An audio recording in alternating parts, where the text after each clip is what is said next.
আছে বলে সে বোনা খিচুড়ি বানাইব অতটা সপ্তাহে দহকা বাগারটা লইলিম অনকু তারা কিন্তু বাগারটা লইছি আগে তেল দিয়ে রাখলাম গরম হইতে করি তেলটাতে জীবাণু যাইব ছাড়াই দিলাম আমার সপ্তাহ দিয়ে রাত্রি দালচিনি তেজপাতা এলাচ এগুলো সত্য আছে গরম মশলা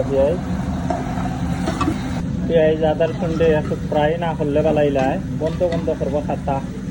এ লাগিয়েও দোকা আমি বালাইলা ফ্রাই করিয়ার বাদে মিক্সটা ছাড়িয়ে দেবো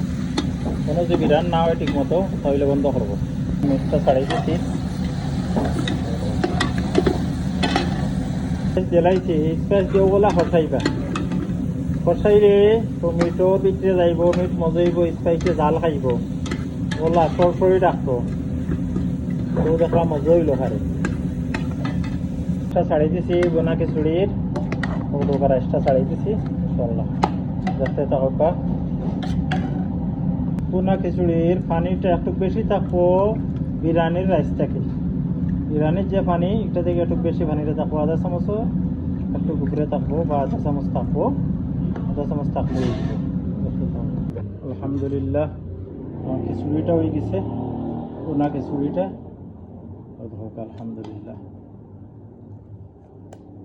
মিট দিয়ে রাঁধছি রান্না ইনশাল্লাহ ভালো হইব খিচুড়ি আলহামদুলিল্লাহ ওকে বলা থাকা যারা কষ্টের ভিডিও দেখেন থ্যাংক ইউ ভেরি মাচ পরবর্তী সময়ে যারা যাওয়া তারা থ্যাংক ইউ আল্লাহ হাফিজ ভালো